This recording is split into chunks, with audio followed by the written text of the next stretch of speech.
आज आम प्राचीन भारत तथा प्राक मध्ययुगीय इतिहास एक नूतन विषय आलोचनार परिसरभुक्त करवा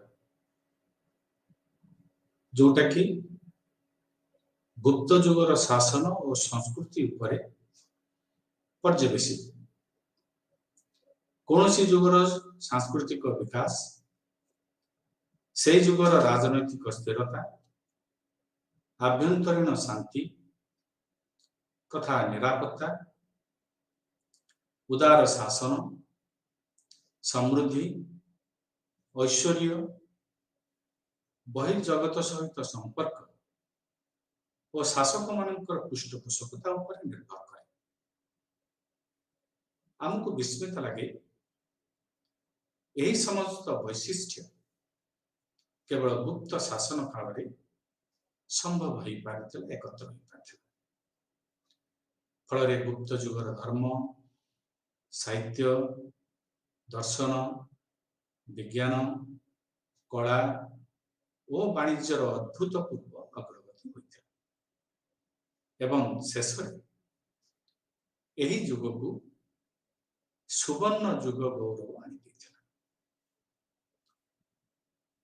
राधा कुमुद बनर्जी अर्थात आर.डी. बनर्जी मतरे आभ्यंतरीण शांति आदर्श शासन आशीर्वाद और राजनैतिक स्थिरता गोटे जुगर राजनैतिक सांस्कृतिक अर्थनैतिक प्रगतिर प्रतिफलन होता।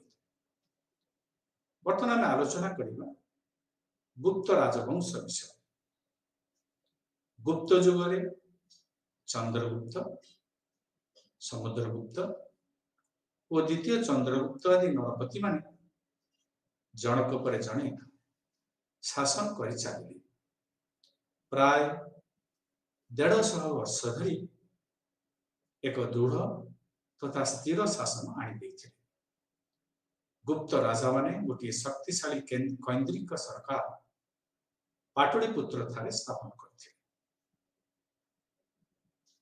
विशेषकर दक्षिण दिगरे भारतर पश्चिम दिगरे शासन करुवा बाकाटक राजा माने स्थिर शासन मध्य देश आस्ते। गुप्त तथा बाकाटक मानकर वैवाहिक मेंट गठित होता। पश्चिमर शकसत्रप मान ध्वस्त विध्वस्त कर देश प्रायतः वैदेशिक शत्रु आक्रमणर भय नथिला। फल शांति विराजमान करिथिला सर्वत्र देश में। एबे आलोचना करिबा गुप्त शासन। गुप्त राजा माने केवल एक बृहत साम्राज्यर अधिकारी नथिले, से माने थिले शासनर दृढ़ संगठक। सेमानंकर असाधारण व्यक्तित्व थिला। शासन क्षेत्र में कार्यदक्षता। आर.एस. गोपाल जी मतरे मौर्य शासक प्रकृत में मौलिक बोली यथार्थ दावी करा प्रभावशाली और जन कल्याणमय जनहितैषी। गुप्त माने मौर्य शासन द्वारा प्रभावित होते, कारण एपूर्व मौर्य माने शासन कर जाइथिले एवं यार किछि अंश अनुकरणीय थिला। गुप्त शासन अतीत ऐतिहासिक परंपरा और समसामयिक नियम गुड़ी को विकास कर पारिथिला। गुप्त शासक माने तांकर आदर्श शासन द्वारा सारा सर्वत्र भारत वर्ष को शासन कर जाइछथि। राजांकर पदमर्यादा विषय आलोचना करिबा। मोर कहिबार अर्थ होछि पोजिशन कि राजा माने सामान्य राजन उपाधि परित्याग करी महाराजाधिराज परम भट्टारक पृथ्वी पार परमेश्वर एकराट एकाधिराज सिंह विक्रम नरेंद्र व्याघ्र इत्यादि पदवी रे निजको भूषित करी ଗୌରବାନ୍ୱିତ କରୁଥିଲେ। ଏଥିରୁ ଆମେ ଅନୁମାନ କରିପାରିବା ଯେ ସେ କିଭଳି ଭାବରେ ସର୍ବତ୍ର ଭାରତବର୍ଷକୁ ନିଜର ଐଶ୍ୱର୍ଯ୍ୟ ତଥା ପରାକାଷ୍ଠା ପ୍ରତିପାଦନ କରି ଯାଇଛନ୍ତି। ଏପରିକି ସେମାନେ ନିଜକୁ କୁବେର, ବରୁଣ, ଇନ୍ଦ୍ର ଦେବତାଙ୍କର ସମକକ୍ଷ ବୋଲି ବିଚାର କରୁଥିଲେ। ସମୁଦ୍ରଗୁପ୍ତଙ୍କୁ ଈଶ୍ୱର ରୂପେ ବର୍ଣ୍ଣନା କରାଯାଇଥିଲା, ଯିଏକି ପରମାଧୀଶ୍ୱର ବୋଲି ନିଜକୁ ପ୍ରତିପାଦନ କରୁଥିଲେ। ଅବଶ୍ୟ ଗୁପ୍ତ ସମ୍ରାଟ ମାନଙ୍କର ଅସୀମିତ କ୍ଷମତା ଥିଲା। ବିଶାଳ ସାମ୍ରାଜ୍ୟକୁ ଦୃଢ଼ ଶାସନ ରଜ୍ଜୁରେ ବାନ୍ଧି ରଖୁଥିଲେ। ସେ ଶାସନର ପ୍ରତିଟି ବିଭାଗ ନିୟନ୍ତ୍ରଣ କରୁଥିଲେ। ସାମରିକ ବିଭାଗର ମୁଖ୍ୟ ରୂପେ ସାମ୍ରାଜ୍ୟମାନ ସେ ନିଜେ ତଦାରଖ କରୁଥିଲେ। ଶାସନକର୍ତ୍ତା, ସାମରିକ ଓ ବେସାମରିକ ପଦାଧିକାରୀମାନେ ରାଜାଙ୍କ ଦ୍ୱାରା ନିଯୁକ୍ତି ପାଉଥିଲେ। ରାଜାଙ୍କର ଇଚ୍ଛା ଅନୁସାରେ କାର୍ଯ୍ୟ କରୁଥିଲେ। ସମ୍ରାଟଙ୍କୁ ସାହାଯ୍ୟ କରିବାକୁ ଏକ ମନ୍ତ୍ରୀ ପରିଷଦ ମୁତୟନ କରାଯାଇଥିଲା, ନିଯୁକ୍ତି ଦିଆଯାଇଥିଲା। କ୍ରମେ ସେମାନଙ୍କ ମଧ୍ୟରେ ବିଭାଗ ବଣ୍ଟନ କରାଯାଉଥିଲା। ମନ୍ତ୍ରୀ ଓ ପଦାଧିକାରୀମାନଙ୍କ ମଧ୍ୟରେ ପଦବୀ ଏଭଳି ଭାବରେ ବଣ୍ଟନ କରାଯାଉଥିଲା, କେହି କାହାର ପଦମର୍ଯ୍ୟାଦାକୁ ଆଦୌ ଅସୁବିଧାରେ ପକାଉନଥିଲେ। ଏତେ କ୍ଷମତାର ଅଧିକାରୀ ହୋଇ ମଧ୍ୟ ଗୁପ୍ତ ସମ୍ରାଟମାନେ ନିଷ୍ଠୁର ସ୍ୱେଚ୍ଛାଚାରୀ ନଥିଲେ। ସେମାନେ ଥିଲେ ପ୍ରଜାନୁରଞ୍ଜନ। ପ୍ରଜାଙ୍କର ହିତ ସାଧନ ଥିଲା ଶାସନର ଆଭିମୁଖ୍ୟ। ଉଦ୍ଧତ, ବିଧର୍ମୀ, ପ୍ରଜାପାଳକ ସମ୍ରାଟମାନଙ୍କୁ ନିନ୍ଦା କରାଯାଉଥିଲା। ଗୁପ୍ତ ସମ୍ରାଟମାନେ ଥିଲେ ଦୟାଶୀଳ। ସେମାନେ ପ୍ରଜାମାନଙ୍କର ବୈବାହିକ ସମ୍ପର୍କରେ ହସ୍ତକ୍ଷେପ ଆଦୌ କରୁନଥିଲେ। ସମୁଦ୍ରଗୁପ୍ତ ଓ ଦ୍ୱିତୀୟ ଚନ୍ଦ୍ରଗୁପ୍ତ ପ୍ରଜାମାନଙ୍କର ମଙ୍ଗଳ ପାଇଁ ଉତ୍କଣ୍ଠିତ ଥିଲେ। ଜଣେ ସମ୍ରାଟ ପୋଲ ନିର୍ମାଣ, ବିଦେଶୀମାନଙ୍କୁ ଆଶ୍ରୟ ପ୍ରଦାନ, ବିଭିନ୍ନ ପ୍ରକାରର ବିଭୂଷଣ, କର ପ୍ରଦାନ, କର ଆଦାୟ କରିବା ଇତ୍ୟାଦି ବିଭିନ୍ନ କାର୍ଯ୍ୟରେ ନିଜକୁ ବ୍ୟସ୍ତ ରଖୁଥିଲେ। ଲୋକମାନଙ୍କର ଇଚ୍ଛାକୁ ସେମାନେ ସମ୍ମାନ ଦେଇ ସେମାନଙ୍କ ମଙ୍ଗଳ କାମନା କରୁଥିଲେ। ଗୁପ୍ତ ସମ୍ରାଟମାନେ ଲୋକମାନଙ୍କୁ ହୃଦୟରେ ଭଲ ପାଇବାକୁ ପ୍ରଚେଷ୍ଟା କରୁଥିଲେ। ସାଧାରଣତଃ ଜ୍ୟେଷ୍ଠ ରାଜପୁତ୍ରମାନେ ଯୁବରାଜ ପଦବୀରେ ଅଭିଷିକ୍ତ ହେଉଥିଲେ, କିନ୍ତୁ କେବଳ ଜ୍ୟେଷ୍ଠ ପୁତ୍ର ଯେ ସିଂହାସନର ଉତ୍ତରାଧିକାରୀ ହେଇପାରିବ ସେଭଳି କିଛି ନିୟମ ବାସ୍ତବିକ ନଥିଲା। ନିଜର ଉତ୍ତରାଧିକାରୀମାନଙ୍କୁ ବାଛିବା ବା ନିଯୁକ୍ତି ପ୍ରଦାନ କରିବା କେବଳ ରାଜାଙ୍କର ବ୍ୟକ୍ତିଗତ କ୍ଷମତାର ପରିସରଭୁକ୍ତ ଥିଲା। ପ୍ରଥମ ଚନ୍ଦ୍ରଗୁପ୍ତ ତାଙ୍କ ପରେ ସମୁଦ୍ରଗୁପ୍ତଙ୍କୁ ରାଜା କରିବା ପାଇଁ ସର୍ବସମକ୍ଷରେ ଘୋଷଣା କରିଦେଇଥିଲେ। ଉତ୍ତରାଧିକାରୀଙ୍କୁ ନେଇ ରାଜପୁତ୍ରମାନେ ସମୟ ସମୟ ବିରୋଧାଭାସ କରୁଥିଲେ, ବିଦ୍ରୋହ ପ୍ରକଟ କରୁଥିଲେ।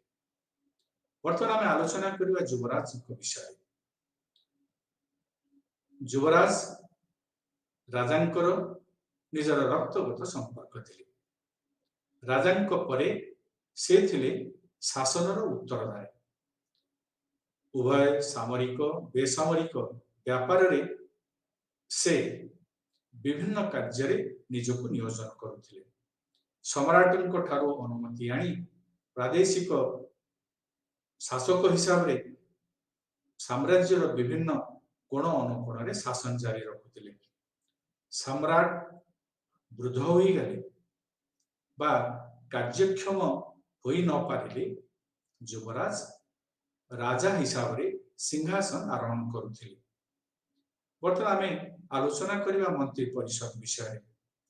ରାଜାଙ୍କୁ ସାହାଯ୍ୟ କରିବା ପାଇଁ ଏକ ମନ୍ତ୍ରୀ ପରିଷଦର ନିଯୁକ୍ତି ପ୍ରଦାନ କରାଯାଉଥିଲା। ଜଣେ ଅମାତ୍ୟଙ୍କ ଜରିଆରେ ମନ୍ତ୍ରୀ ପରିଷଦର ନିଷ୍ପତ୍ତିକୁ ସମ୍ରାଟଙ୍କୁ ଜଣାଇ ଦିଆଯାଉଥିଲା। ରାଜାଙ୍କୁ ସାହାଯ୍ୟ କରିବା ପାଇଁ ବା ରାଜାଙ୍କର ନିଷ୍ପତ୍ତି କେତେ ଦୂର ଯୁକ୍ତିଯୁକ୍ତ, ଏହି ମନ୍ତ୍ରୀ ପରିଷଦ ସେମାନେ ନିଜେ ନିଷ୍ପତ୍ତି ନେଇ ରାଜାଙ୍କୁ ଜଣାଉଥିଲେ। ସମ୍ରାଟଙ୍କୁ ଉପଦେଶ ଦେବା मंत्री परिषद एकांत कर्तव्य थिला किंतु परिशेष रे एहाकू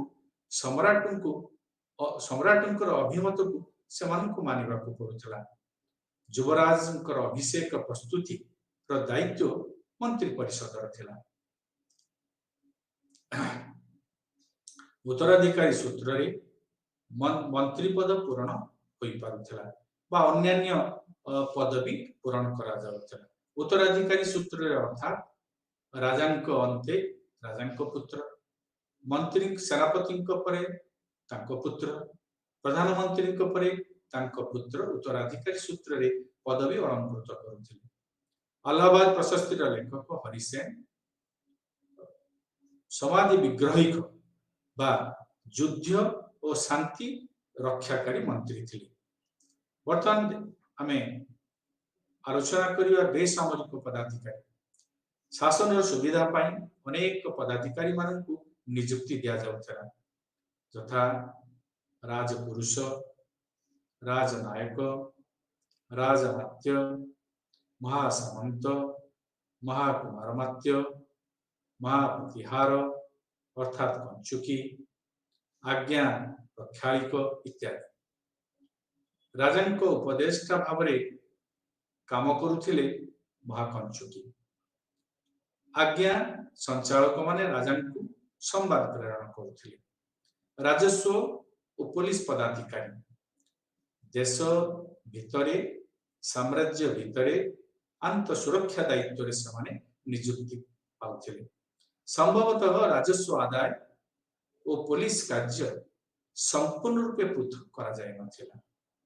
उक्त विभाग गुड़िकरे कार्य करुथुवा केतेक पदाधिकारींकर नाम यथा उपरिक, दशपारदिक, चौराधारणिक, दंडपालिक, क्षेत्र प्रांतपाल, कोटपाल, अंगरक्षक, रजुक इत्यादि सामरिक पदाधिकारी मानक मध्यरे गुप्त सामरिक शासन खूब सुदृढ़ थिला।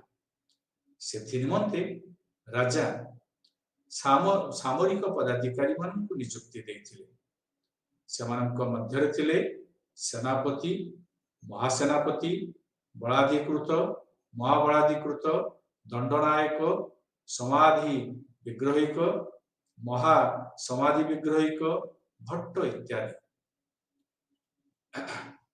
विजयगढ़ शिलालेखरु आमे जानिबाकू पाऊ सेनापतिंकर उपरिस्थ पदाधिकारी थिले महासेनापति, महादंडनायक उभय सामरिक और विचार विभाग कार्य तुलाउथिले। महासमाधि विग्रहिक थिले युद्ध और शांति प्रतिष्ठार मंत्री। भट्ट पदातिक बाहिनीर और अश्वपति अश्वारोही बाहिनीर मुख्य थिले। पिल्लुपति थिले गजारोही मानकर मुख्य। समुद्रगुप्तंकर अलाहाबाद शिलालिपि रे हरिसेन, ध्रुवभूति, तिलक भट्टंकु महादंडनायक रूपे वर्णना करा जायछि। राज्य विस्तार, तार सुरक्षा एपरिकी बलिष्ठ सैन्य बाहिनी को रखा पड़ता। द्वितीय चंद्रगुप्तंकर उदयगिरी और सांची अभिलेख जना पड़े जे सामरिक अभियान पाई द्वितीय चंद्रगुप्त प्रस्तुति करथिले। विचार विभाग गुप्त शासक मानक द्वारा प्रतिष्ठा करा जायथिला। जेभଳି भाबरे प्रजा मानकु ठीक भाबरे न्याय प्रदान करा जाय परिबो। महादंडनायक, महापक्ष प्राकलिक नामक पदाधिकारी माने विचार विभाग कार्य करुथिले। संभवतः महादंडनायक मुख्य विचारपति थे। सेही भली महापक्ष प्राकलिक थिले महाप्रबंध लेखपाल। जना पड़े न्यायालय को अधिवर्ण बोली कहुला, जोठी जमी देणनेण सहित विचार कार्य चलुला। राजधानी रे थिबा विचारालय राजा को उपस्थिति ही विचार करा जाउथला। विचारालय विषय लेखिला बेले कालिदास यहाकू धर्मस्थान रूपे वर्णना करिसंती। कालिदास मध्य धर्माधिकारी नाम उल्लेख करिसंती। संभवतः धर्मशास्त्र उपरे न्याय पालित हेउथिला नगरर श्रृंखला रक्षा करा जाउथिला दंड नीति फाइयान लिखिछंती जे गुप्त साम्राज्य विशेष भाव में अपराध हेउ नथिला बा अपराध प्रवण नथिला तांको लेखारु जଣା पड़े दंड नीति अत्यंत कोहल थिला तांको भाषा रे शिरछेदन और शारीरिक दंड बिना न्याय पालन करा जाउथिला मामलार परिस्थिति अनुसार दंड कम बेसी करा जाउथिला अपराधी मानकु सेबड़ी किछि दंड दिया जाउ नथिला अर्थात गुप्त साम्राज्य रे प्रायतः अपराध नथिला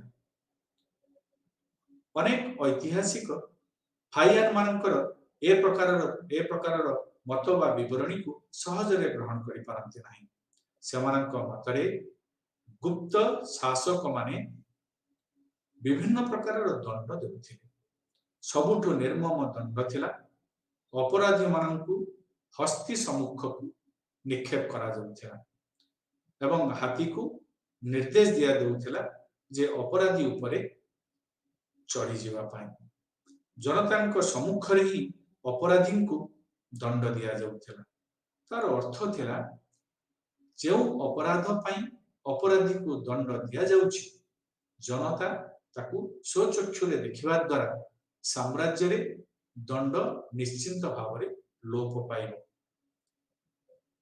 राजद्रोह दंड रे लोक मानकू बा अपराधी मानकू दंड दिया जाउथिला एपरि कि सेमानकर चक्षु काढी निया जाउथिला बा उत्पादन करा जाउथिला गुप्त जुग रे चोर सिंधी चोर माने विभिन्न स्थान रे चोरी करुथिले कोनसी लोक संदेह परिसर गुप्त होतिले ताकू संगे संगे बंदी करा जाउथिला ताकू राजा बा विचारपति माने विभिन्न प्रकार प्रश्न पचारुथिले एवं सेथुरु जना पडुथिला जे अपराधी दंड करिछि कि नाही सेही अनुसार अपराधी को दंड दिया जाउथिला दंड अपराध करिवा लोक एई सब दंड जो दिया जाउथिला लोक मानकू अपराध करिवारु वंचित करुथिला प्रशासनिक विभाग गुप्त साम्राज्य अन्य नाम गुड़िक थिला राज्य राष्ट्र देश मंडल पृथ्वी अवनी इत्यादि गुप्त साम्राज्य केतोटी प्रदेश रे विभक्त करा जाउथिला प्रदेशर अन्य नाम सब थिला भुक्ति भोग इत्यादि प्रत्येक भुक्ति केतोटी विषय रे विभक्त करा जाउथिला अर्थात शासनर सुविधा निमंते शासनर श्रृंखला निमंते एई भाव रे विभागीकरण करा जाइथिला प्रशासनिक मुख्य थिले विषयपति विषय कारण भुक्ति केतोटी विषय विभक्त करा जाइथिला केते जन प्रतिनिधि द्वारा गठित अधिकरण साहाय्य विषय उपरे से शासन करुथिले के ना विषयपति चारि जन थिले नगर श्रेष्ठीन जे कि बणिक प्रतिनिधि थिले स्वार्थबाह बणिक श्रेणीर प्रतिनिधि प्रथम कुलीन जरा कि से नगर रक्षक थिले एवं प्रथम कूट विषय एक अंश को विधि बोली कहा जाउथिला प्रादेशिक शासन प्रदेश बा भुक्तिर मुख्य उपरिक गोप भोगिक भोगपति और राजस्थानी भावरे से गुप्त साम्राज्य जनाशुना थिले केतक स्थले राजांकर रक्त संपर्क भुक्ति को शासन करुथिले सेमाने थिले महामात्र बा युवराज सेमाने एई उपाधि धारण करी भुक्ति को शासन करुथिले द्वितीय चंद्रगुप्तंकर पुत्र ଗୋବିନ୍ଦ ଗୁପ୍ତ ତିରୁଭୁକ୍ତି राज्यपाल थिले। देश गुड़िक गोप नाम कर्मचारी मान द्वारा शासित होता। केतोटी गुप्त साम्राज्य अंश जहाँ को कहा जाउथला तिरुभुक्ति, नगरभुक्ति, श्रावस्तीभुक्ति, पुण्यवर्धन इत्यादि सेगुड़िक है जहाँ को किछि देश बोली गुप्त साम्राज्य रे किछि देश मध्य थिला जो बड़ा को जहाँ को कहा जाउथला सौराष्ट्र देश, मुकुल देश इत्यादि। प्रादेशिक स्तर रे विभिन्न पदाधिकारी शासन करुथिले। सेमानक मध्य रे थिले महादंडनायक, दंडपालक, मुख्य स्थितिस्थापक इत्यादि। हस्ती बाहिनीर मुख्य थिले मही पिल्लुपति। कर ओ जरिमाना विभाग मुख्य थिले साधलिक। विभिन्न पदाधिकारी मानकु नै एई भली भाबरे शासन करा जाउथिला।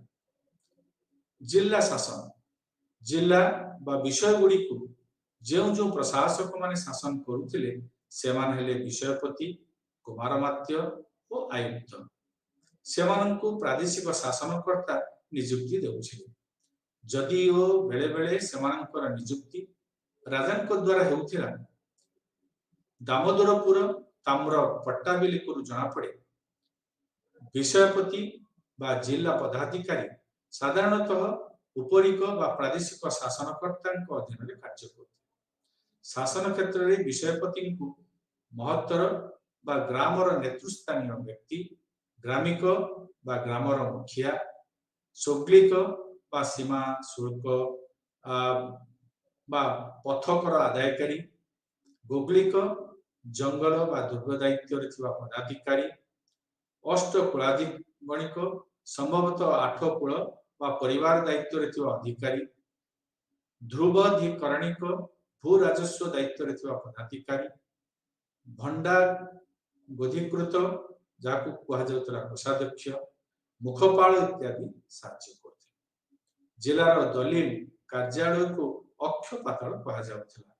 यार दायित्व थिले महाक्यपातलिक। क्लर्क बा लेखक माने दलील दस्तावेज प्रभृति लेखुथिले और नकल करुथिले। दस्तावेज दायित्व रे थिबा पदाधिकारी को करणिक बोली कहा जाउथला। कुलपुत्र माने दुर्नीति निवारण दायित्व रे रहुथिले। सिटी एडमिनिस्ट्रेशन बा नगर शासन, नगर शासन पई एक परिषद गठन करा जाउथला। नगर शासन मुख्य थिले नगर रक्षक बा पुरपाल। धर्मशाला दायित्व रे रहुथिले अवस्थिक नामक जने स्वतंत्र पदाधिकारी। नगरर खंचुकी और कार्य विकास दिगरे नगरर शासनकर्ता माने उपयुक्त ध्यान देउथिले। विलेज एडमिनिस्ट्रेशन बा ग्राम्य शासन, ग्राम्य शासन रे गुरुत्वपूर्ण भूमिका निर्वाह करुथिले ग्रामिक। ग्राम स्तरीय अन्यान्य पदाधिकारी माने हेले दूत, सीमा कर्मकर, करत्री, लेखक, दंडिक, कौर धारणिक और शतभाट। ग्राम शासन को कार्यकारी करुथिला एक परिषद। यही परिषदर कार्यावली संबंध में प्रायतः आम पाखरे निर्दिष्ट सूचना नहीं। एभली गुप्त शासनर उत्कर्षता प्रत्येक क्षेत्र में अनुभूत होता। शासनर दक्षता और सुदृढ़ता जो पाई गुप्त राजा माने विशाल साम्राज्य नियंत्रण कर पारुथिले।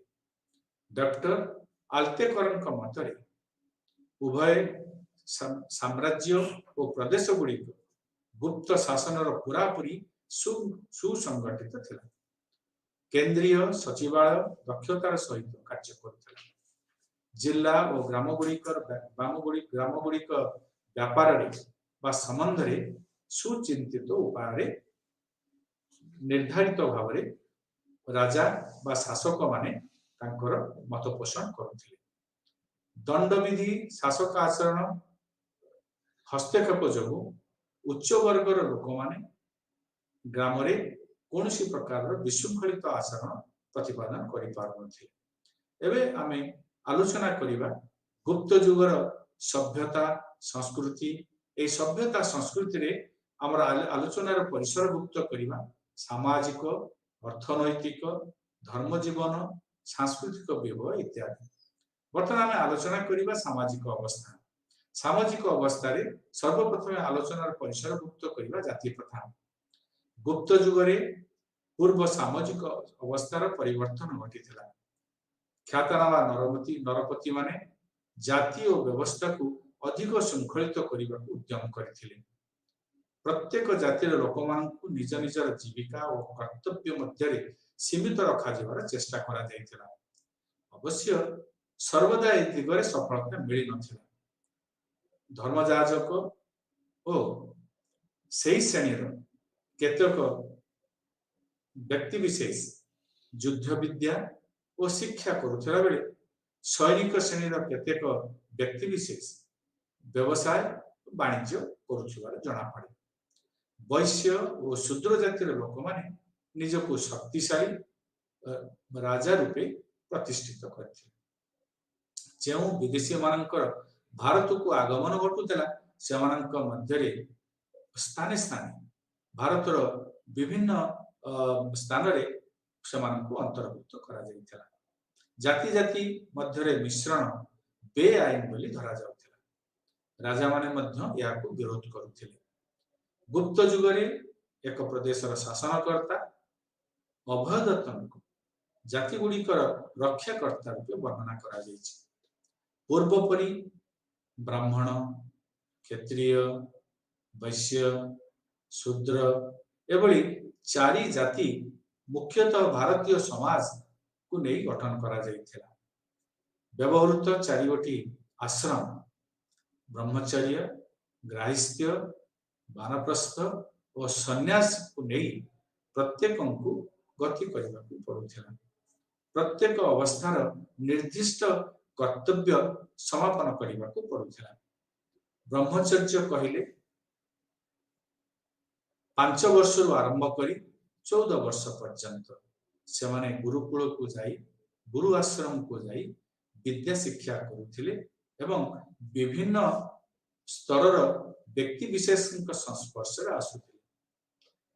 ତତ୍ପଶ୍ଚାତ ସେମାନେ ଗୁରୁ ଦକ୍ଷିଣା ଦେଇ ଗୃହକୁ ପ୍ରତ୍ୟାବର୍ତ୍ତନ କରୁଥିଲେ। ଗୃହକୁ ପ୍ରତ୍ୟାବର୍ତ୍ତନ କଲା ପରେ ସେମାନେ ସାଂସାରିକ ଜୀବନ ମଧ୍ୟରେ ପ୍ରବେଶ କରୁଥିଲେ, ଯାହାକୁ କୁହାଯାଉଥିଲା ଗ୍ରାହସ୍ଥ୍ୟ। ଗ୍ରାହସ୍ଥ୍ୟ ଜୀବନ 40ରୁ 50 ବର୍ଷ ପର୍ଯ୍ୟନ୍ତ ସମୟ କଟେଇ ସାରିଲା ପରେ ସାଂସାରିକ ମୋହମାୟାରୁ ନିଜକୁ ରକ୍ଷା କରିବାକୁ ଯାଇ ସେମାନେ ବାନପ୍ରସ୍ଥ ଭଳି ଆଶ୍ରମକୁ ଆଚରି ନେଉଥିଲେ ବା ଗ୍ରହଣ କରୁଥିଲେ। ବାନପ୍ରସ୍ଥର ଅର୍ଥ ସେମାନେ ବଣକୁ ପ୍ରତ୍ୟାଗମନ କରୁଥିଲେ ଏ ସାଂସାରିକ ମୋହମାୟାରୁ ନିଜକୁ ରକ୍ଷା କରିବା ପାଇଁ। ସେଠାରେ କିଛି ସମୟ କଟେଇ ସାରିଲା ପରେ ସନ୍ନ୍ୟାସ ବ୍ରତ ବା ସନ୍ନ୍ୟାସ ଆଶ୍ରମକୁ ଗ୍ରହଣ କରୁଥିଲେ। ଏ ସନ୍ନ୍ୟାସ ଆଶ୍ରମ ଦ୍ୱାରା ସେମାନେ ନିଜକୁ ସିଦ୍ଧ କରିବାକୁ ପ୍ରୟାସ ବା କାମନାର ବିନାଶ କରିବା ପାଇଁ ଚେଷ୍ଟା କରୁଥିଲେ। ବର୍ତ୍ତମାନ ଆମେ ଦେଖିବା ବ୍ରାହ୍ମଣ ଜାତି ବିଷୟରେ। ବ୍ରାହ୍ମଣ ମାନେ ଜ୍ଞାନୀ, ଆଧ୍ୟାତ୍ମିକ ଜୀବନ ପ୍ରତି ଆକୃଷ୍ଟ ଥିଲେ। ପାର୍ଥିବ ବସ୍ତୁ ପ୍ରତି ସେମାନଙ୍କର ଆଦୌ ମୋହମାୟା ନଥିଲା। ଗୁପ୍ତ ସାମ୍ରାଜ୍ୟର ପ୍ରାରମ୍ଭିକ ଅବସ୍ଥାରେ ବ୍ରାହ୍ମଣ ମାନେ ଈଶ୍ୱର ତଥା ବ୍ୟକ୍ତି ବିଶେଷଙ୍କ ମଧ୍ୟରେ ସେତୁ ଭଳି କାମ କରୁଥିଲେ। ପ୍ରଜାମାନଙ୍କ ପାଇଁ ସେମାନେ ପୂଜାର୍ଚ୍ଚନା କରୁଥିଲେ। ପୂଜାର୍ଚ୍ଚନା କରି ପୂଜାର୍ଚ୍ଚନା କରି ସେ ବ୍ୟକ୍ତି ବିଶେଷଙ୍କୁ ଈଶ୍ୱରଙ୍କର ନିକଟବର୍ତ୍ତୀ କରିବା ପାଇଁ ପ୍ରୟାସ କରୁଥିଲେ। କିନ୍ତୁ ସମୟ କ୍ରମେ ସେମାନେ ଧୀରେ ଧୀରେ ଧୀରେ ସାଂସାରିକ ମୋହମାୟା ଭିତରକୁ ପ୍ରବେଶ କଲେ। ଯେତେବେଳେ ଜଣେ ପ୍ରଜା ନିଜର ପୂଜା ପାଇଁ ବା ଈଶ୍ୱରଙ୍କ ନିକଟରେ ଯେତେବେଳେ ପୂଜାର୍ଚ୍ଚନା କରୁଥିଲା, ଯେଉଁ ବ୍ରାହ୍ମଣଙ୍କ ମାଧ୍ୟମରେ ପୂଜାର୍ଚ୍ଚନା କରୁଥିଲା, ଯେତେବେଳେ କିଛି ଅର୍ଥ ପ୍ରଦାନ କରୁଥିଲା, ଏଇଟା ଧୀରେ ଧୀରେ ଧୀରେ ଧୀରେ ଏଟା ବିଧିବଦ୍ଧ ଭାବରେ ବ୍ରାହ୍ମଣ ମାନେ ଏହାକୁ ଦକ୍ଷିଣ ଭାବରେ ଗ୍ରହଣ କଲେ। फल सेमानंकर मोह माया वृद्धि पाइला। मोह माया वृद्धि पाइबा फल ब्राह्मण माने सेमानंकर लोभ को निज भितर सीमित रखी पारे ना। फलस्वरूप से विभिन्न प्रकार नियम प्रणयन कले। ब्राह्मण मान आमे अन्यान्य जाति मान विषय आलोचना करबा। ब्राह्मण परे क्षत्रिय आउ एक सुप्रतिष्ठित जाति भावे दिग्विदित थिला, सर्व परिचित थिला। सेमाने क्षत्रिय माने प्रजा माननकु सुरक्षा जोगै दउथिले। शासनर प्रारंभिक क्षेत्र में सेमाने प्रजा माननकु विभिन्न अर्थ आदाय करी प्रजा माननकु सुरक्षा जोगै दबा पई प्रचेष्टा करुथिले।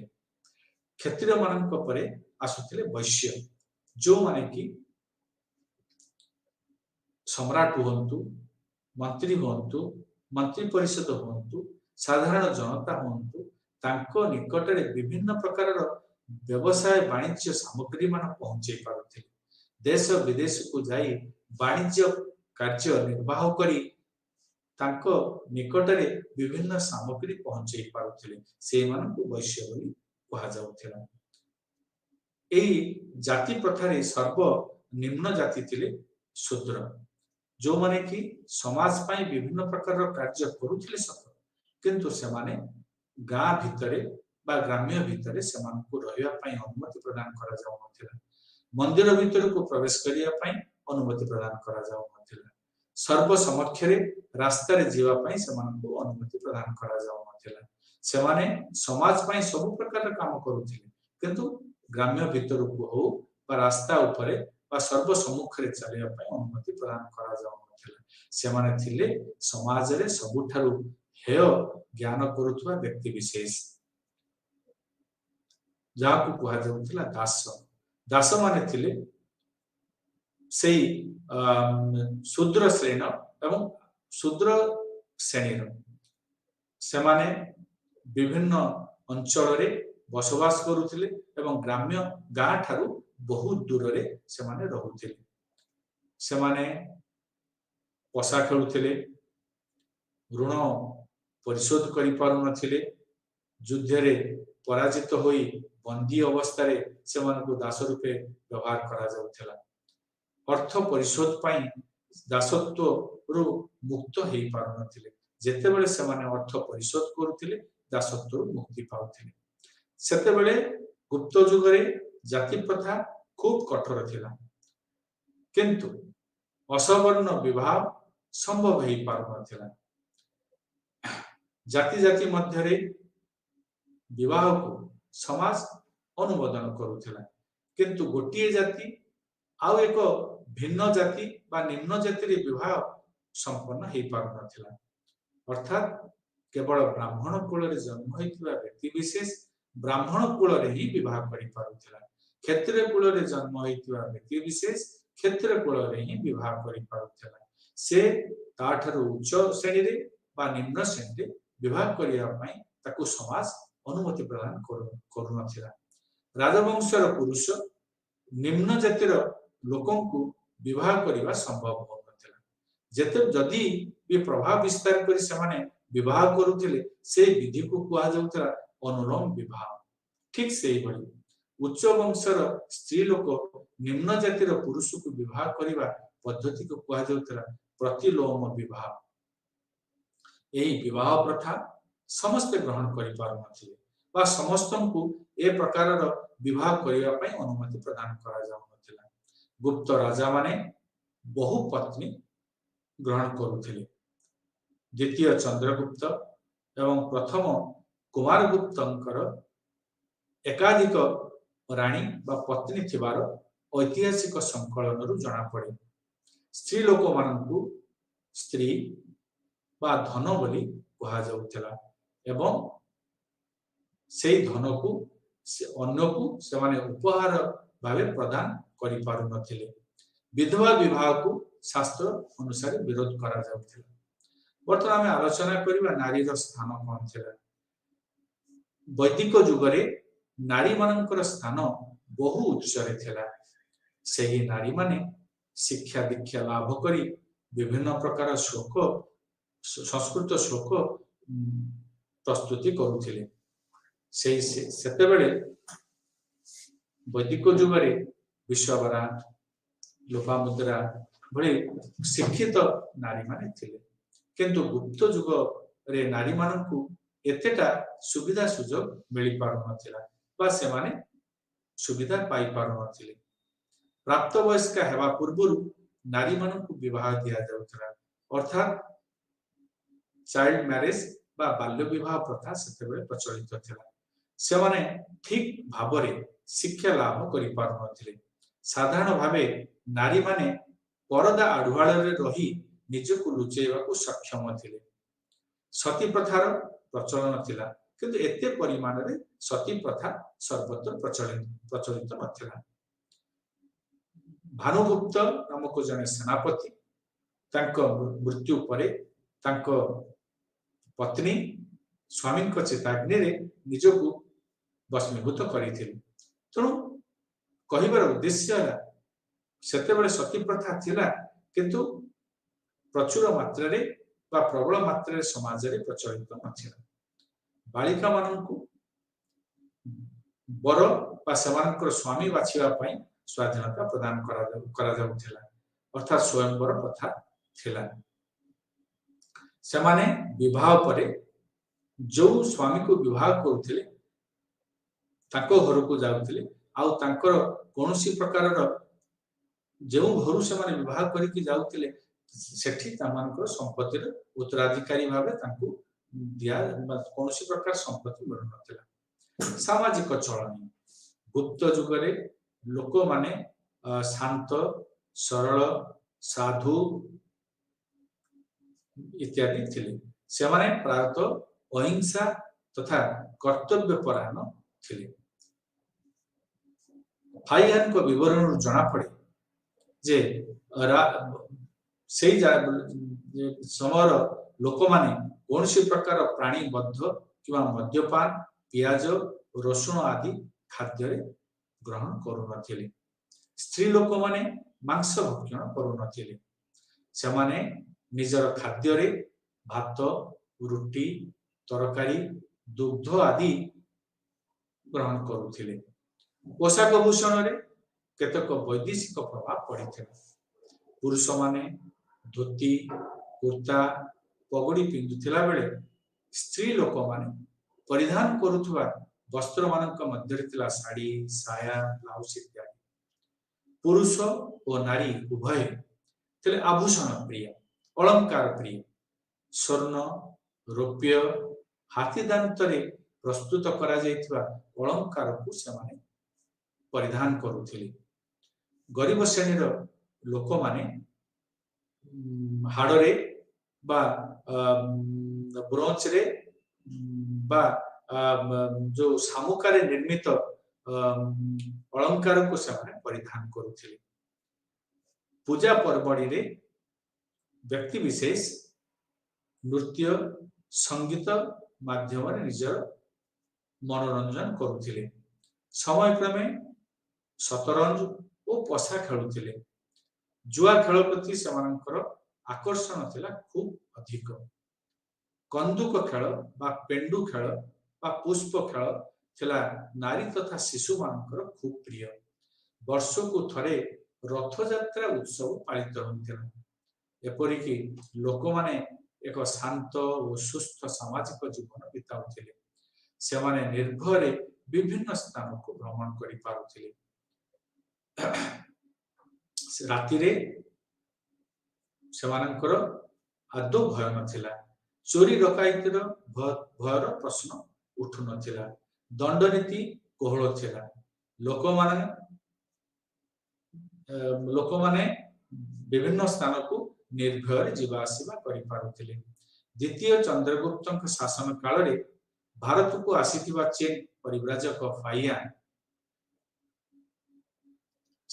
से तांको लेखारे बहुविध और खुशी रे लोक माने बा प्रजा माने दिन निर्वाह करुथिले बोली वर्णना करिसेंती लोक माने सेमानकर परिवार को पंजीकरण करू नथिले कौनसी माजिस्ट्रेट बा सेमानक शासन रे उपस्थित हेउनथिले मुंड पिछा कर अन्य न्यायिक दंड कोहल करा जाउथिला बा सेमानक प्रति लागू करा जाउनथिला अर्थनैतिक अवस्था इकोनॉमिक कंडीशन फायान उल्लेख करिसंति जे गुप्त जुगर लोक माने जीवनर मानदंड उन्नत थिला कृषि शिल्प व्यवसाय वाणिज्य और बैंक ये समस्त क्षेत्र रे गुप्त जुग आर्थिक प्रगति करि पारिथिला कृषि गुप्त जुगर अर्थनैतिक मानदंड थिला कृषि कृषक माने विभिन्न प्रकार कृषि करी शस्य उत्पन्न करुथिले कृषि व्यवस्था थिला उन्नत मानर कृषि कार्य करिवा पई राजा बा विषयपति बा ग्रामिक केनाल रे जल जोगई देउथिले धान गहम अदा सोरिष आंब तरबुज तेंतुली कदली नड़िया अंगूर कमला आदि विभिन्न शस्य तथा फल चाष करा जाउथिला मगध मथुरा धान पाई काश्मीर औषध वृक्ष पाई एमिति विभिन्न प्रांत रे विभिन्न प्रकार चाष करा जाउथिला एवं प्रसिद्धि अर्जन करिथिला स्कंदगुप्त सुदर्शन हदर खोली सुदर्शन हद को खोली प्रजा मानकर कृषि कार्य पाई किभଳି भाबरे शीतल जल प्रदान करा जाई परिबो जोगे दिया जाई परिबो से व्यवस्था करिथिले शिल्प गुप्त जुगरे बयन शिल्प अत्यंत विकास लाभ करिथिला वस्त्र गुड़िक मुस्लिम कालिटो लाइलेन इत्यादि सामग्री निर्मित होउथिला बनारस रे उत्कृष्ट सिल्क वस्त्र बनारस रे उत्कृष्ट सिल्क मिलुथिला कार्पास वस्त्र पई मथुरा थिला खूब प्रसिद्ध आसवास पत्र निर्माण और गृह सज्जित करिया पई हस्ततंत्र व्यवहृत करा जाउथिला दक्ष पत्थर कटाली माने सुंदर सुंदर मूर्ति और सौध निर्माण करी कृतित्व प्रदर्शन करुथिले सेतेबेले पत्थर शिल्पर विकास घटिथिला गुप्त जुगरे धातु शिल्प उन्नत थिला चरक संहिता स्वर्ण रौप्य सीसा तंबा ब्रोंज प्रभृति धातु विषय उल्लेख करा जायछि उभय पुरुष और नारी अलंकार प्रिय थिले बोली आगर मध्य मु कहि रखिछि लोक माने 20 रु अधिक गहना व्यवहार करुथुवार बृहत संहितार सूचना मिले पोशाक और द्वार देश रे गहना लगा जाई से गुडी को अधिक सुंदर करा जाउथिला एक लेखारे हीरा मुक्ता माणिक रो प्राप्ति स्थान गुण और उत्कृष्ट धरणर लोह उत्पादित हो पारुथिला तंबा धातु रे बहु प्रकार मूर्ति निर्माण करा जाउथिला यह मेहुरौली स्थित राजा चंद्रन को निर्मित लोह स्तंभ जना पड़े जे से समय उन्नत मानर लोह धातु उत्पन्न करा जाउथिला वाणिज्य व्यवसाय गुप्त जुगरे उभय अंतर वाणिज्य बहिर्वाणिज्य गुप्त जुगर अर्थनीति को द्रुत प्रगति प्रदान करिथिला द्वितीय चंद्रगुप्तंकर पश्चिम सत्रप मिश्रण समय वाणिज्यर अभिवृद्धि घटेला भारतर पश्चिम उपकूल रे गुप्त जुगर अनेक स्वर्ण मुद्रा मिली वाणिज्य क्षेत्र रे सिंहल प्रमुख भूमिका ग्रहण करिथिला भारतर पूर्व और पश्चिम उपकूल सिंहल माध्यम रे ही संयुक्त होइथिला भारतर बंदर ताम्रलिपि और सिंहल मध्य वाणिज्यिक संपर्क स्थापित पुनश्च भारत रे जाभा सुमात्रा बाली बोर्नियो इंडोनेशिया, चीन, जापान इत्यादि देश सहित वाणिज्यिक संपर्क अति सुदृढ़ थिला। वाणिज्य विकास सहित भारतर प्रचुर परिमाण स्वर्ण, रौप्य, रेशम, कर्पूर और अन्य द्रव्य लाभ करथिला। दक्षिण पूर्व एशियार विभिन्न द्वीपरे लवंग उत्पादित होता। द्वीप मानकरू भासी आसुथिबा लवंग फूलर बासना रो गाथा बा कथा कालिदास तांकर काव्य रे उल्लेख करछथि। साधारणतः नगरी गुड़िक वाणिज्य केन्द्र थिला। पाटलिपुत्र, कौशाम्बी, नालंदा, गया, चंपा, उज्जैनी आदि प्रधान प्रधान व्यवसाय केन्द्र थिला। निगम पद्धति श्रेणी नामक एक दल द्वारा साम्राज्य वाणिज्य को सुसंगठित करा जाय पारिथिला। बणिक, व्यवसायी, महाजन इत्यादि को पाई पृथक पृथक निगम रो व्यवस्था करा जायतिला। श्रेष्ठी, सार्थक, कृतित्व आदि मगधर अधिकारी माने निगम गुड़िकर दायित्व से रोते। ए निगम गुड़िक वाणिज्य और बैंक सह समन्वय रक्षा करथिले। आर के मुखर्जी मतरे सेतेबेले निगम गुड़िक संघबद्ध होई बृहत निगम रे परिणत होइथिले। बैंक कारोबार से समय अति सुदृढ़ थिला एवं बैंक रो कार्य निगम सह ओतप्रोत भाव जड़ित थिला। गच्छित अर्थ को से माने बैंक रो नहीं किछि सुध बैंक को प्रदान करी ताकर व्यापार वाणिज्य को समृद्धिशाली करि पारथिले। ए सुधदाता दान ग्रहीता मानक ठारू पैठ करा जाय निगम गुड़िक निमादार भली कार्य करुथिले।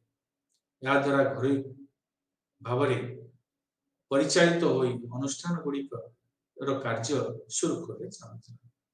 विनिमय पद्धति बा विनिमय माध्यम गुप्त युग रे विनिमय माध्यम थिला एकमात्र मुद्रा। गुप्त राजा माने स्वर्ण, रौप्य, ताम्र धातु रे विभिन्न प्रकार मुद्रा प्रचलन करथिले। विनिमय माध्यम रूपे लोक माने कौड़ी व्यवहार करुथिले। कौड़ी गुप्त युगर आर्थिक प्रगतिर सूचना दिए। सर्वोपरि लोक मानकर जीवन धारण मान खूब उन्नत थिला। लोक माने विलास व्यसन रे निमज्जित रहउथिले। गांधार अभिलेख रे उल्लेख करा जायछि किबळी नगर गुड़िक कूप, पोखरी, उद्यान, ह्रद, पानीय जल इत्यादि सुविधा थिला। सुख और समृद्धि माध्यम रे लोक माने जीवन निर्वाह करुथिले। गुप्त युगीय लोक मानकर सहज जीवन देखि हाईहान ताको पुस्तक रे वर्णना करिथिले। गुप्त सांस्कृतिक विभव, गुप्त कला गुप्त युग रे लोक माने शांति, समृद्धि एवं गुप्त सम्राट मानकर पृष्ठपोषकता द्वारा एक साधारण शिल्प सुलभ प्रवृत्ति स्वतः प्रवृत्त भाव रे जागृत होइतिला। मूर्ति, स्तंभ, भास्कर्य, चित्रकला, स्थापत्य एवं संगीत विभिन्न माध्यम शिक्षा सुलभ प्रवृत्ति जागृत है। शिल्पी माने निजर जन्मगत प्रतिभा प्रदान करथिले। वास्तविक कलार एपरि कौनसी एक क्षेत्र नथिला जहाँकि गुप्त माने अवहेला प्रदर्शन करथिले। फलरे एक जातीय और प्रतिष्ठित कलार अभिवृद्धि घटिला। V.A. स्मिथ यथार्थ मत प्रदान करथि जे निबिड़ भाव में संपृक्त तीन कला स्थापत्य, भास्कर्य और चित्र असाधारण कीर्ति प्रगति को छुई पाइथिला। स्थापत्य कला रे गुप्त युग दुई प्रकार महत्व प्रतिपादन करे। प्रथमतः सौध निर्माण क्षेत्र रे पूर्ववर्ती शिल्पिक अभिरुचि उन्नतिर चरम सीमार उपनीत होता परिशेष ताहा निशेष होगा। द्वितीयतः विदेशी प्रभाव मुक्त हो नूतन भारतीय शैली रे मंदिर गठन करा प्रस्तर निर्मित मंदिर गुड़िक क्षुद्र और कारुकार्यपूर्ण थिला। मंदिर गुड़िक केवल मूर्ति रहुथिला एवं पूजक स्थान थिला। मंदिर छात समतल विशिष्ट थिला और परवर्ती काल रे मंदिर उपरे शिखर निर्माण करागला। मंदिर गठन रे इटा परिवर्ते प्रस्तर व्यवहृत हेउथिला। मंदिर मध्य व्यवहृत प्रस्तर गुड़िक एक बार चिकण थिला। से गुड़िकु एकत्र धरी रखिबाकु चूर्ण व्यवहार करा जाउथिला। चूर्ण सह अन्यान्य मिश्रण व्यवहार करा जाउथिला। मंदिर निर्माण थिला अत्यंत सरल, मात्र स्तंभ गुड़िक थिला कारुकार्यपूर्ण। स्तंभर शीर्ष भाग रे घंटाकृति बड़ बड़ मंडप निर्माण करा जाइथिला। कक्ष थिला। मंदिरर सर्वनिम्न अंश रे भास्कर्यपूर्ण विभिन्न प्रकार मूर्ति निर्माण करा जाउथिला।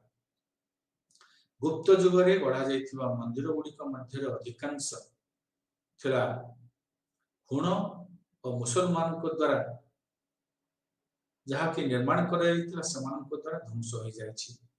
मात्र अनेक मंदिर एबे भी बंची रहिछि। गुप्त युग रे प्रसिद्ध मंदिर गुड़िक हला तिगवारार विष्णु मंदिर, सांचीर शिव मंदिर,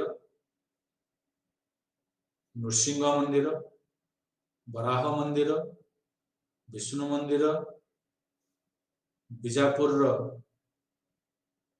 कुमार शिव मंदिर इत्यादि मंदिर विभिन्न स्थान में देखा जाए। दशावतार मंदिर सेमानक मध्य अति प्रतिष्ठित मंदिर था। भीतर गांव ठारे इटारे निर्मित मंदिर पिरामिड आकृतिर छात थिला। यार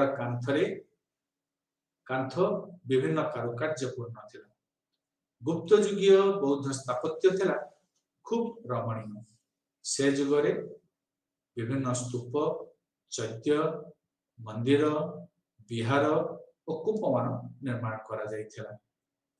अजंता, एलोरा इत्यादि आंध्र प्रदेश गुप्त युगर गुंफार कारुकार्य मान रही। प्रत्येक गुंफारे अनेक स्तंभ रही। उभय स्तंभ वैचित्र्यमय स्थपति माने तांकर निर्माण कला प्रतिपादन करिसेंति। एतद व्यतीत प्रत्नतात्विक खनन आविष्कार करा जाए जे विष्णु मंदिर, अग्निशाला, संगीतशाला, नाट्यशाला इत्यादि विभिन्न भग्नावशेष जानिबा को हमको मिले। भास्कर्य गुप्त युग पूर्व मौर्य युग अति प्रसिद्धि अर्जन करितला। सेमानक प्रभाव गुप्त युग ऊपर पड़ितला। गुप्त युग रे तांकर जो विभिन्न प्रकार जो जमती कि ब्राह्मण धर्मर शिव, विष्णु, सूर्य, कार्तिक मूर्ति गुड़िक निर्माण करा जाइथिला। मथुरार विष्णु मंदिर अति नमनीय कला निर्माण करा जाइछि। गुप्त युगर स्वर्ण, रुप्य, ताम्र, लोह जाति रे व्यवहार करा जाउथवा विभिन्न प्रकार वस्तु देखिबा को मिले। मेहरौली ठारे जो लोह स्तंभ देखिबा को मिले यह धातु कलार एक श्रेष्ठ नमूना। यार उच्चता 23 फुट 8 इंच। 1500 वर्ष धरी यह वर्षा खरा खाउथिले मध्य एठारे बा इथिरे कलंकी लागी नाही। गुप्त मुद्रा और अलंकार स्वर्ण, रौप्य निर्मित होइछि। मुद्रा गुड़िक उपरे विभिन्न प्रकार कलाकृति देखिबा को मिले। मुद्रा मानक उपरे लक्ष्मी तथा मुद्रा हालुका थिबार देखिबा को मिले। चित्रकला गुप्त जुगरे चित्रकला चित्रशिल्पी माने ताकर दक्षता प्रतिपादन करिछि। गुप्त जुगरे चित्रकला उत्कर्षता लाभ करि पारथिला। अजंतार चित्र हमको देखिबा को मिले।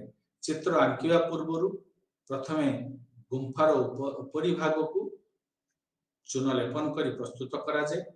तत्पश्चात करणी रे मसण करा जाय। ता उपरे धातु रंग कुंकुम इत्यादि देई विभिन्न प्रकार चित्र अंकन करा जाय। चित्रशिल्पी माने विभिन्न प्रकार चित्र अंकन करिसंती। देवता सन्यासी राजा रानी नरनारी पशुपक्षी वृक्षलता फल पुष्प आदि सार्थक चित्र अंका जायछि। मनुष्यर सुख दुख आवेग अश्रु आनंद इत्यादि से चित्र माध्यम रे प्रस्फुटित करा जायछि। अजंतार प्रथम चित्र रे बोधिसत्व पद्मपाणीकर एक रमणीय चित्र रहिछि। किबळी भाबरे मृत्यु सज्जारे से शयन करिसंती। तांकर संपर्कीय माने असहाय भाबरे दुख रे जगी बसिसंती ता वर्णना करा जायछि। राजा ओ स्वर्ण राजहंसर छवि अत्यंत चिताकर्षक। बाघ गुंफा गुड़िकरे कांथ और तार छात अति सुंदर चित्र अंका जायछि। दुखर विषय एठारे थिबा चित्र उपर रंग लिपि गलाणी। चित्रर विषय वस्तु प्रायतः बुझी हो नाही। एठारे अंकित चित्र गुड़िक सामाजिक धर्म जीवन उपरे आधारित थिला। गुप्त मान को समय रे बादामी कांचीपुरम और तिरुमलापुरम गुंफा गुड़िकरे विभिन्न चित्र अंकित करा जायछि। आर.डी. मुखर्जी को भाषा रे गुप्त कलार जे किभଳି भाबरे ताहा समाज रे आदर्श भावे प्रतिपादित करिसंती ता निश्चिंत भाबरे अनुकरणीय। विज्ञान गुप्त काल रे विज्ञान और कारीगरी कौशल यथेष्ट उन्नति साधित होइतला। ज्योतिर्विज्ञान पदार्थ विज्ञान गणित चिकित्सा विज्ञान धातु विज्ञान मुंडम विद्या रे लोक माने पारदर्शिता हासिल करथिले। बराह मिहिर आर्यभट्ट ब्रह्मगुप्त आदि वैज्ञानिक माने ज्योतिर्विद्या गणित शास्त्र रे विशेष अग्रगति करथिले। भारत रे गाणितिक पद्धति आरब माने ग्रहण करथिले और तत्पश्चात पाश्चात्य देश गुड़िकर व्यवहृत होइता। आर्यभट्ट थिले जणे ज्योतिर्विज्ञानी। तांको समय आर्यभट्टर ग्रंथ बीजगणित ज्यामितिर बहु सिद्धांत पालित होइछि। सोनर व्यवहार मध्य आम भारतीय माने प्रचलित करिथिले। गुप्त जुगर जातीय विख्यात वैज्ञानिक थिले ब्रह्मगुप्त। अंक ज्यामिति बीजगणित से सब सिद्धांत प्रतिपादित करथिले। गुप्त जुगरे ज्योतिष शास्त्र उपरे जटिल उपादे ग्रंथ गुड़िक हला पराशगी जातक सूत्र भृगु संहिता नीलि ग्रंथ मीनराज जातक इत्यादि। आमे आज गुप्त जुगर सामाजिक अर्थनैतिक धार्मिक और संस्कृति आमे आलोचना कले। आज पाई तो समय होइछि। आमे आगामी अध्याय रे नूतन विषय को आमे हमर आलोचना परिसमाप्त करिबा। धन्यवाद।